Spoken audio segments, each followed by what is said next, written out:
Olá, tudo bom com vocês? Hoje eu quero conversar um pouquinho com vocês sobre algo que, que a gente tem visto, né? Especialmente vendo processos e estudando alguns casos, é uma impressão que eu tenho de que é como se o judiciário estivesse fazendo justiça com as próprias mãos. A gente tem uma crise de segurança pública muito grave no país, né? Então, assim, a gente tem um alto índice de crimes de todos os tipos.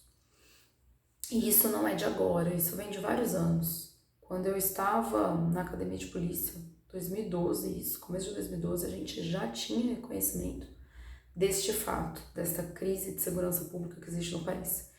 Por que existe essa crise? Aumento da criminalidade desenfreada sem a contrapartida da quantidade de membros da segurança pública. E se a gente for analisar, tem outras razões, né? Falta de educação adequada, falta de saúde adequada, a alimentação e etc. Os países que tiveram a estrutura básica do país, educação e saúde mais desenvolvida, teve uma diminuição de criminalidade. Então, isso é histórico, né? Isso a gente não tem o que discutir, a gente não tem o que falar. E a gente vem com esse problema de segurança pública no Brasil há vários anos.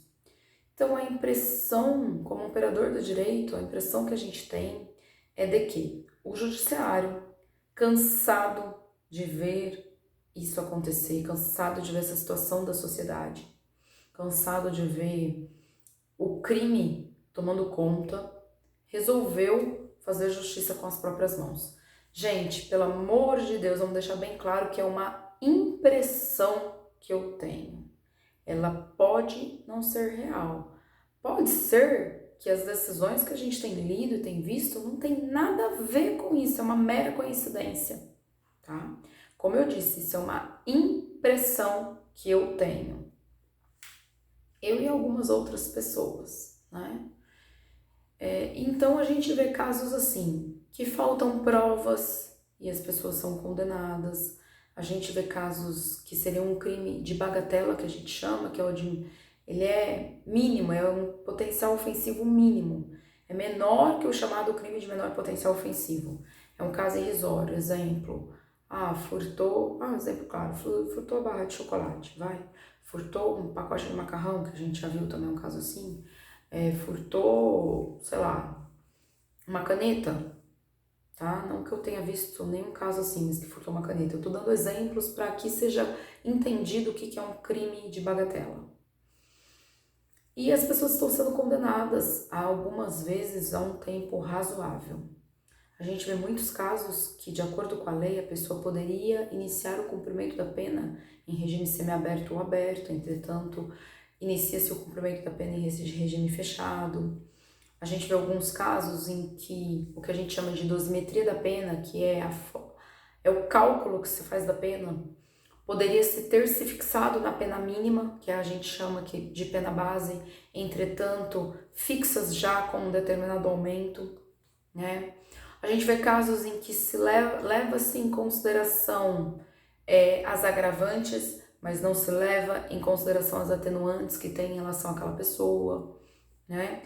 A gente vê casos em que só existe a palavra da suposta vítima ou só existe a palavra do policial que prendeu.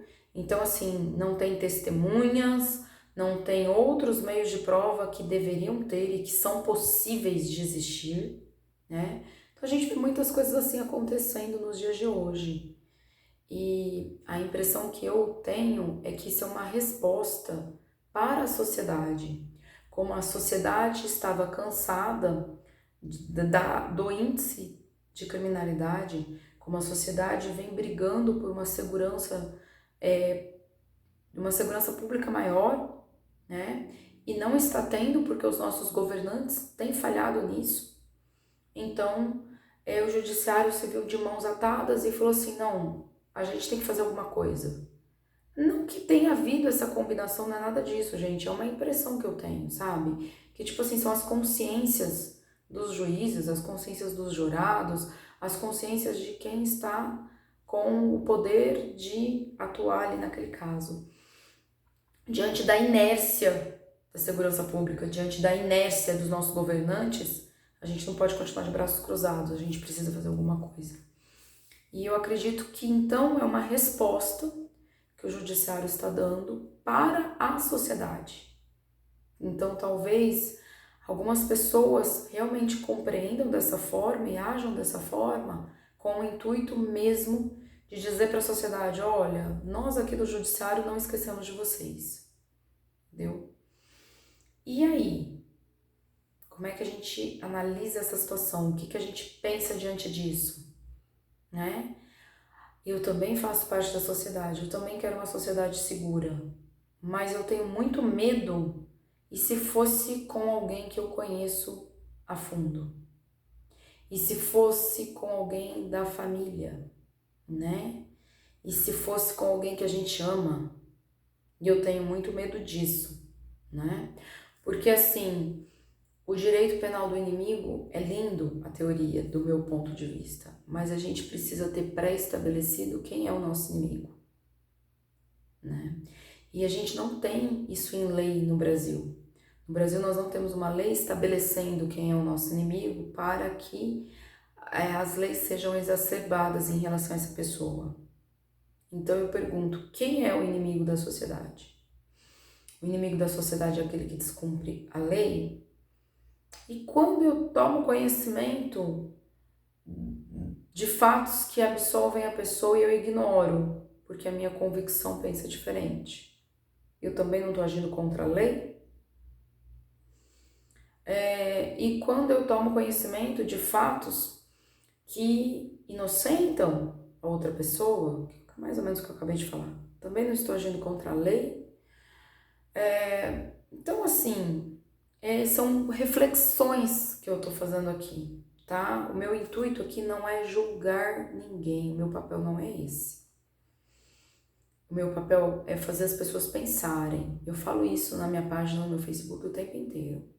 Eu sempre quis pessoas que pensassem perto de mim, pessoas que refletissem. O que nós queremos na nossa vida? Será que a gente quer realmente a intervenção militar, como tem um monte de gente que fala? Será que a gente quer um judiciário mais rígido?